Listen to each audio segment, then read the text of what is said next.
अब देखिए example number 15 देख रहे हैं अपन। एग्जाम्पल नंबर 15 में देखिए क्या चीजें दे रखी हैं आपको। एग्जाम्पल नंबर 15 में कहता है एक्सट्रैक्ट। एक्सट्रैक्ट का मतलब पार्ट, टुकड़ा है रिसिप्ट एंड पेमेंट अकाउंट का। ये आपको दे रखा है। इसमें ये करंट ईयर है, हमेशा मैंने आपको बताया बीच वाला साल करंट ईयर होता है। ठीक है। अब आपको क्या कह रहा है, देखो ओपनिंग बैलेंस शीट बनानी है। तो ओपनिंग बैलेंस शीट में लिखा है सब्सक्रिप्शन आउटस्टैंडिंग 31 मार्च 2015, ओपनिंग का था 5,000। तो देखो यहाँ आपको ओपनिंग बैलेंस शीट में दिखाएगा 5,000। 5,000 में से पिछले साल का 3,000 मिल गया है, तो 2,000 अभी भी नहीं मिला। तो 2,000 क्लोजिंग बैलेंस शीट में देखो ये रहा। ठीक है। और क्योंकि हमें इस साल का 96 दे रखा है, मैं इसी 96 को ले लेता हूँ। इसमें ना पिछले साल का कुछ है ना अगले साल का कुछ है। अच्छा अब देखो total subscription outstanding, total total 12 है। इस साल टोटल 12 है। टोटल बोला है इसका मतलब इसमें पिछले साल के 2 भी शामिल है, क्योंकि टोटल 12 है। इसका मतलब इसमें पिछले साल का 2 शामिल है। तो इस साल का कितना हुआ, इस साल का हुआ 10। तो यहाँ 10 ही क्लोजिंग आउटस्टैंडिंग के तौर पर यहाँ ऐड किया जाएगा। लैंग्वेज ही खेल है, इस चैप्टर के अंदर कुछ भी नहीं है। और पिछले साल आपको एडवांस मिल गया था 2800, वो इस साल की इनकम उसको ऐड कर दो, और कुछ दे नहीं रखा, इन तीनों का टोल कर दो, 12 आ जाएगा। इसके अलावा इस साल आपको अगले साल का मिला 2500, वो आपकी लाइबिलिटी बन जानी है, वो 2,500 रुपये आप यहाँ दिखा दो। और ये 2800 जो पिछले साल एडवांस मिल गया था, वो पिछले साल की लाइबिलिटी थी, उसको आप यहाँ दिखा दो। और कुछ इसके अंदर है नहीं। तो ये आपके सारे एग्जाम्पल जो छोटे एग्जाम्पल हैं, जो सब्सक्रिप्शन के हैं, सब्सक्रिप्शन में जो ट्रिक्स आती हैं, वो सब आपको यहाँ मिल गई। एडवांस सब्सक्रिप्शन आपको जो भी मिलता है, जैसे यहाँ 2800 रुपये मिला, ये पिछले साल मिल गया था, ये पिछले साल एडवांस मिला था। पिछले साल ये एडवांस था, तो ये था तो इस साल का, तो इस साल की इनकम में दिखाना चाहिए। और पिछले साल ये एडवांस मिला था, तो ये पिछले साल की लाइबिलिटी में दिखाया गया होगा। और इस साल जो 2500 मिला एडवांस, वो अगले साल की इनकम है, वो इस साल की इनकम नहीं है। हमें तो एडवांस मिल गई है, तो ये हमारी इस साल की लाइबिलिटी है। इसको ऐसे सोचना पड़ेगा। तो देखिए अभी अपन सीख रहे हैं calculation of cost of consumable goods. अब कंज्यूमेबल गुड्स का बुक्स में अलग तरीके से दे रखा है, मैं आपको कहूंगा आप उसको क्रेडिटर अकाउंट बनाकर अलग से करें, वो ज्यादा अच्छा रहेगा। ठीक है ना। तो यहाँ तो इन्होंने स्टेटमेंट बनाकर दे रखा है पूरा। ऐसे हो तो इससे भी सकता है, लेकिन इससे आपको थोड़ा सा दिक्कत देगा। तो इलस्ट्रेशन नंबर 21 में आपको बताता हूँ। इसके लिए आपको ऐसे क्वेश्चन में है ना, हमेशा स्टॉक दे रखा होगा और क्रेडिटर दे रखा होगा, उसका ओपनिंग बैलेंस दे रखा होगा, उसका क्लोजिंग बैलेंस दे रखा होगा। आपको करना क्या है, सबसे पहले क्रेडिटर का अकाउंट बनाना है। क्रेडिटर हमारी लायबिलिटी है, ये हमारी लायबिलिटी है। क्रेडिटर का ओपनिंग बैलेंस यहाँ आता है, हमेशा फिक्स है। और क्लोजिंग बैलेंस आपका यहाँ आता है। ये ओपनिंग और क्लोजिंग बैलेंस क्वेश्चन में दे रखे हैं, चेक कर सकते हैं आप। 7200 एंड 5400 ये दे रखे। फिर आपको कहता है अमाउंट पेड किया, तो क्रेडिटर को पे कर दिया 25,000 रुपए। और क्रेडिटर को पे करने, क्रेडिटर हमारी लायबिलिटी है, लायबिलिटी को पे करने से लायबिलिटी कम हो जाएगी। अब क्रेडिटर हमारी लायबिलिटी है, तो लायबिलिटी जो है हमेशा क्रेडिट साइड से बढ़ती है और डेबिट साइड से कम होती है। ओपनिंग बैलेंस आपने यहाँ लिख दिया, क्लोजिंग बैलेंस आपने यहाँ लिख दिया। अब आपने पेड किया है, पेड किया तो इससे क्रेडिटर कम हो जाएंगे, तो यहाँ लिखेंगे टू बैंक 25,000 रुपए।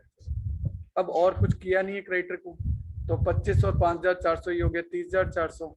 30,400 में से 7,200 गए, तो बैलेंसिंग पर में आ गया 73,200। ये आपकी आएगी बाय, इतना सबको लिखने की जरूरत नहीं है, बाय परचेज लिख दो। ये कौन सी परचेज है, ये क्रेडिट परचेज है, ये क्रेडिट परचेज है। अब आप इससे स्टॉक ऑफ स्टेशनरी अकाउंट बना सकते हैं। स्टॉक ऑफ स्टेशनरी हमारी एसेट है, एसेट डेबिट से बढ़ती है और क्रेडिट से कम होती है। ये कुछ थीम्स आपको याद रखनी पड़ेंगी। अब इसको आप स्टेटमेंट के तौर पे भी बना सकते हो, नहीं तो अकाउंट में बना दो। ओपनिंग स्टॉक यहाँ आएगा, क्लोजिंग स्टॉक यहाँ आएगा। परचेज आप यहाँ से यहाँ ले आइए, ये लो जी परचेज आ गई। तो ओपनिंग प्लस परचेज टोटल हो गया 27,200। 27,200 में से 3,000 रुपये बच गए, तो कंज्यूम कितना हुआ 24,200। तो आप इसको बाय इनकम एंड एक्सपेंडिचर 24,200 लिख सकते हो।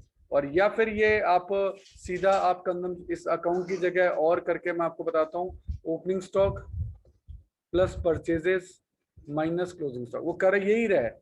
इसमें भी अपन ने क्या किया है, अपन ने यही तो किया है, opening stock plus purchases minus closing stock, तो 24,200 अपने आप आ जाएगा। तो आप ऐसे भी कर सकते हैं। तो एक तरीका तो आपका ये है कि आप अकाउंट बना के करें, क्रेडिटर अकाउंट बना लो उसके बाद इस परचेज का यूज यहाँ करके स्टेटमेंट पढ़ लो। और दूसरा है कि करेक्टर अकाउंट तो बनाना ही है, आप स्टॉक और स्टेशनरी अकाउंट बना लो, आप ऐसे भी कर सकते हो।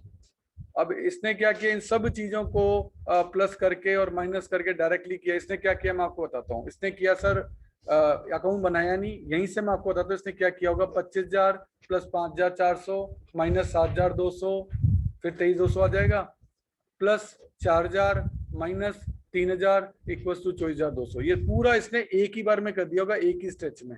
ये देखो ये रहा, ये पूरा इसने एक ही बार में कर दिया, ये एडलेस कर दिए। तो ये डायरेक्ट करता है, डायरेक्ट करने में आपको कंफ्यूजन क्रिएट हो जाएंगे, इसलिए मैं कहूंगा आप ऐसा ना करें। आप हमेशा इसको अकाउंट बनाकर करें और ये कंजम्पशन आप स्टेटमेंट बना के करें तो आपके लिए अच्छा रहेगा।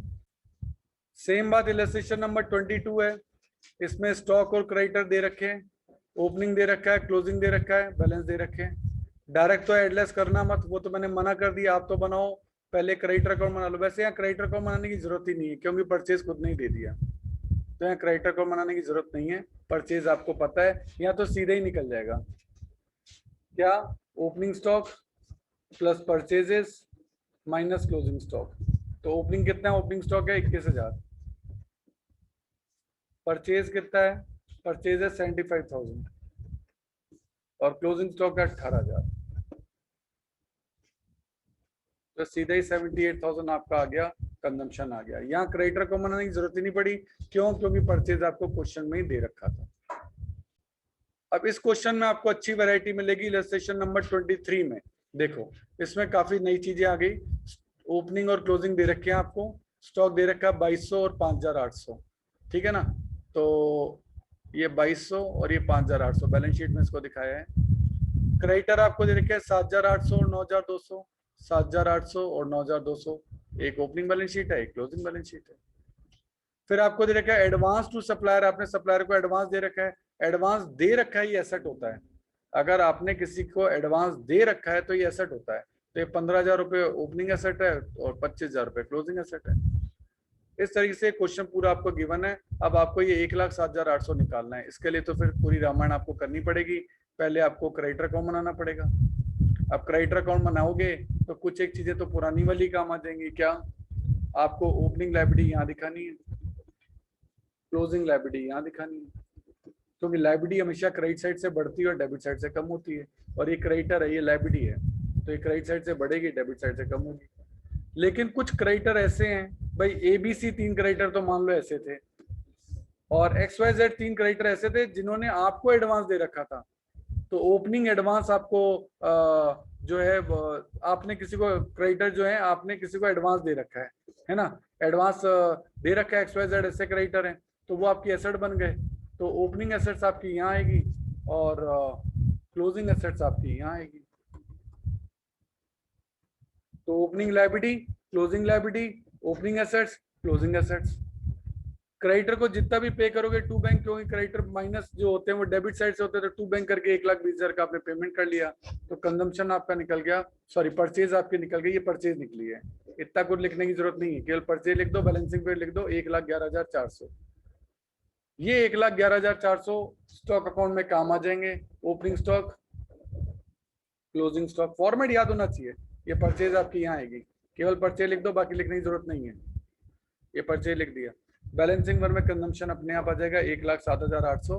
ये पहले 1,07,800 आपने यहाँ निकाला है, ये देखो ये रहा 1,07,800। इसको ऐसे दिखाना पड़ेगा क्योंकि क्वेश्चन में पूछा गया होगा कि आप इनको ना प्रेजेंट करें, show the sports material item in the income and expenditure account, तो इनकम एंड एक्सपेंडिचर में दिखाना पड़ेगा, और बैलेंस शीट में पूछा है तो बैलेंस शीट में भी दिखाना पड़ेगा। तो ध्यान से पढ़ लेना, कल को ये नहीं हो कैलकुलेशन करके आ जाओ और इसमें दिखाओ नहीं। क्योंकि बच्चे क्या करते हैं, खुद ही प्रिज्यूम कर लेते हैं, क्वेश्चन पढ़ते ही नहीं है, खुद ही प्रिज्यूम कर लेते हैं कि ये करना है। अरे भैया पढ़ तो लो उसको, फिर कहते सर नंबर नहीं है। नंबर कैसे आएंगे, जो उसने पूछा वो तो आपने बताया ही नहीं। उसने पूछा इनकम एंड एक्सपेंडिचर में बताओ, आपने अकाउंट में दिखा दिया वहां। उसने कहा बैलेंस शीट में दिखाओ, आपने बैलेंस शीटें बनाई ही नहीं, तो फिर नंबर कैसे मिल सकते हैं। नंबर तो उसी चीज के मिलेंगे ना जो पूछा है। ये थोड़ा ना जो आपने बताया उसके नंबर दे देगा, वो उसने जो पूछा है नंबर उसके लिए देने के लिए लायबल है, आपने जो बताया उसके लिए नहीं। भाई उसने आपसे 2 नाम पूछा, आपने 50 बता दिए, तो नंबर थोड़ा ना मिल जाएंगे। उससे तो 2 ही पूछे थे, तो 2 के नंबर देगा वो तो आपको।